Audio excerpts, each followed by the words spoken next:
This video is brought to you by patreon.com/worsttake. Get access to exclusive live streams and Discord servers, on-screen shoutouts, and early access to some videos when you join now. Help make sure that we can continue to make content like this by supporting the Patreon. Links are in the description down below.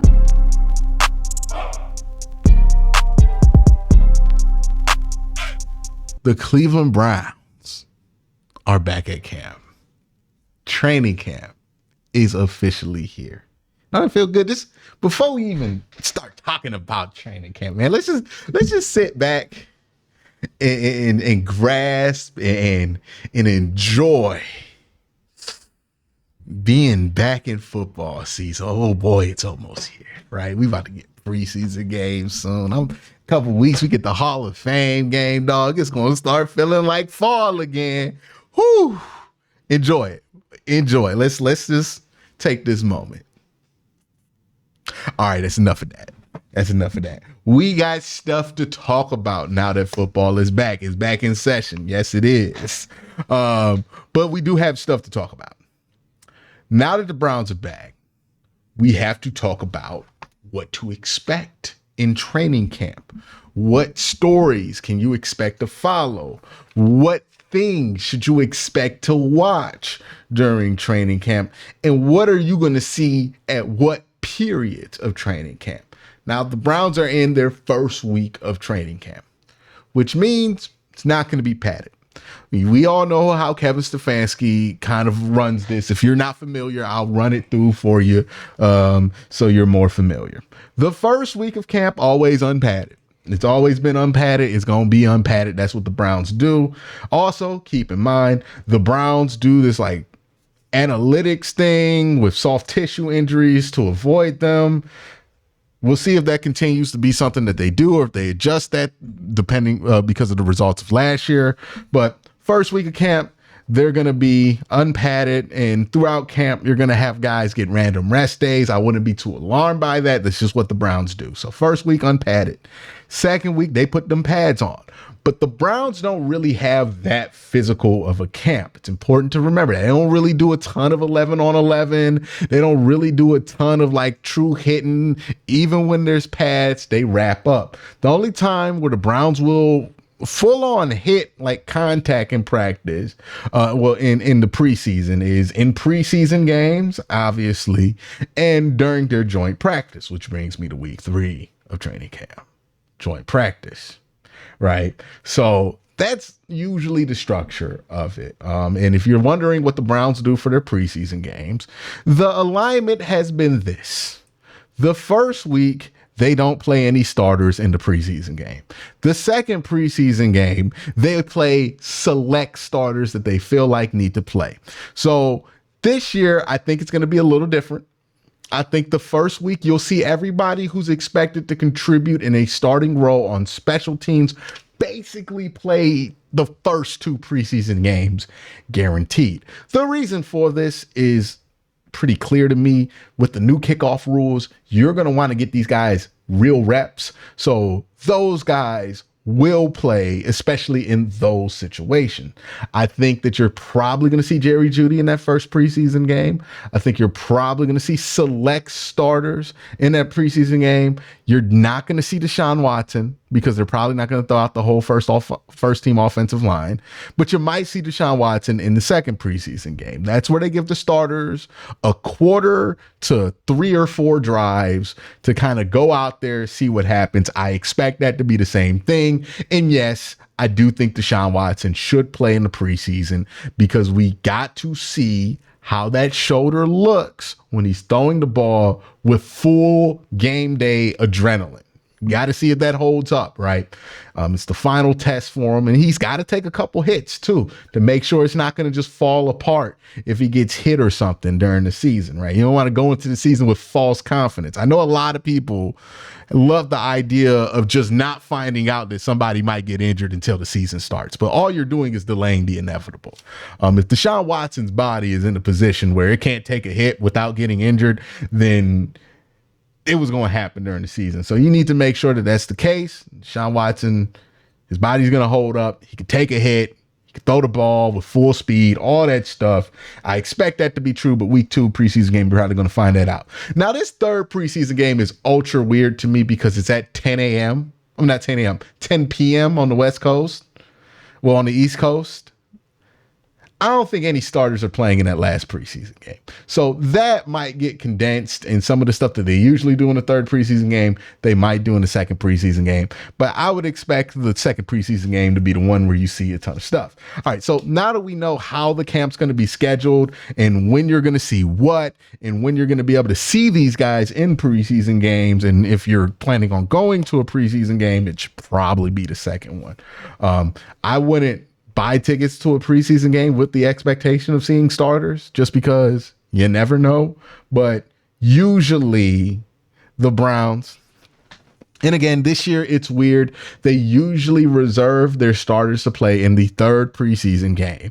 But I don't think that's going to be the case this year. Now, again, this year it's weird. They usually have their starters play in the third preseason game because they have the joint practice on the second week of the preseason game. So, but this year they have the joint practices on the second week, but their third week is a preseason game at 10 p.m. Eastern in Seattle. I just don't imagine that they're going to travel to a game and have their starters play at 10 p.m. or what feels like 10 p.m. to them, and do a dress rehearsal. That does not feel like a good idea. So I don't think they're going to do it. Maybe they have a bunch of their starters play the first preseason game, but I really don't think it's going to be that third one on the road at 10 p.m. in Seattle. Something tells me probably not going to happen there. Joint practice would be a little dicey to do it, but that's where I see the best opportunity to have them play is that joint practice week. But usually the Browns don't have their starters play during the week that they have joint practice. I think this year might be an exception because of the weirdness of that third preseason game being at 10 p.m. It's super weird. But anyways, back to the Browns practices. Now that we know that the first week of practice is not going to be padded, what are you going to be watching during the first week of non-padded practices? I think a lot. I think there's a lot to watch there with Jerry Jeudy and Deshaun Watson. With Deshaun Watson, you want to see him be comfortable. I know it's a new offense, and I know there's going to be some fans who give him a lot of slack because it's a new offense, but I don't think this is a new offense in the context that we're used to using a new offense, where a quarterback is adjusting to doing something different. This is a new offense for Deshaun Watson in the sense that he is going back to stuff that should be more familiar with him, right? That was the whole point of the Browns making these moves on offense, to get something that he is more comfortable with, ultimately. At least that's what we think is the thought process there. And if that is the thought process for why the Browns made these moves, then this should not be an adjustment that takes a ton of time, because again, we're not asking Deshaun Watson to learn a new trick. We're asking Deshaun Watson to get back on that old bike. And he should remember how to ride a bike, right? Like, that's just what it is. With Jerry Jeudy, this is something of a two-step plan for me. At first, I'm not going to be too focused on Jerry Jeudy's production in camp, right? He's adjusting to a new system, new offense, new quarterbacks, new buildings, new way of doing things. I just want Jerry Jeudy's vibes and his comfort level to be much higher than they were in Denver. I want to see him being able to acclimate into the Cleveland Browns ecosystem, right? I want to see him have a better time than he did in Denver, right? Because I think a lot of what he went through mentally in Denver really affected his ability to live up to his potential in Denver. Once he gets there, then we're going to start focusing on production and growth and improvement for him, right? But I want him to get his mind right first. I think that's the most important thing. He got to get his mind right. It's like the hierarchy of needs, right? If you don't have your base level needs taken care of, you will never get to self-enlightenment. And with Jerry Jeudy, when it comes to football self-enlightenment, he does not have the most basic of his needs taken care of when he was in Denver. Need to take care of those needs for him to get anywhere else. So I want to just make sure those needs are taken care of before I start worrying about, is he producing? Is he looking like the guy that we wanted out of Alabama and all of those things? I just want to make sure that this is a better environment for him than Denver. All signs point to it should being a better environment for him, but you want to confirm it. You want to see it. And you don't want him to just say things or be performative about it. You want it to be genuine. You want to see genuine signs that that's happening for him during camp. You also want to see Elijah Moore. Like, I think he's a pretty forgotten about piece in this Browns puzzle. He was critical to what the Browns wanted to do last year. I imagine he's not going to just be invisible in camp this year. I imagine they have significant plans for him. I kind of talked about this earlier, but Nyheim Hines, like, what's his role? Is he just here to return kicks and punts, or is he here to be in that running back rotation? I think we'll figure that out during camp, especially during the unpadded parts where they're going to do some 7-on-7s, and he's going to be a receiving back, and we're going to see what they do here, right? Speaking of the kickoff, you're going to want to see what the new kickoff stuff looks like, how the Browns kind of plan that out. Also, you're going to want to pay attention to what's going on with wide receiver 4, right? We talked a ton about Amari Cooper during the holdout. We talked a ton just now about Jerry Jeudy. We've even talked a little bit about Elijah Moore, but who's going to be behind them in that rotation? Right now, it's David Bell, Cedric Tillman, Jamari Thrash kind of battling it out for those spots. And I think that's going to be an interesting to battle. Watch see who kind of shows out the most. So I think there's going to be some money.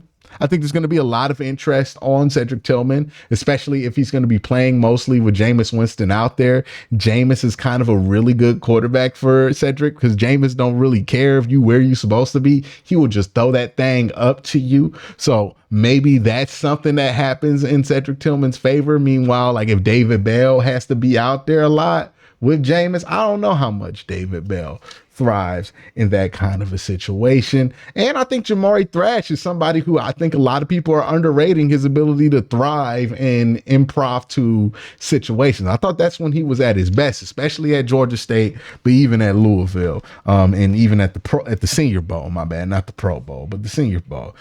You're going to want to make sure some of these backup corners are where you want them to be, especially like Cam Mitchell.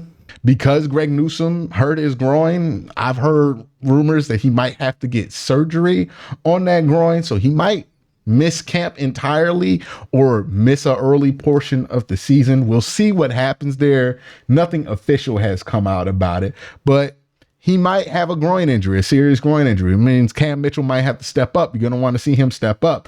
Also, you want to see Ronnie Hickman continue to show that he's developing. I thought he was very promising coming out of Ohio State last year, especially for an undrafted rookie. Got kind of diced up in that wild card game, but undrafted rookie, you can only expect but so much. But maybe with a couple years of development, he could be somebody once Juan Thornhill's contract expires, might be ready to take a bigger role there and be a strong safety or free safety of the future for the team. I think he's important to look at.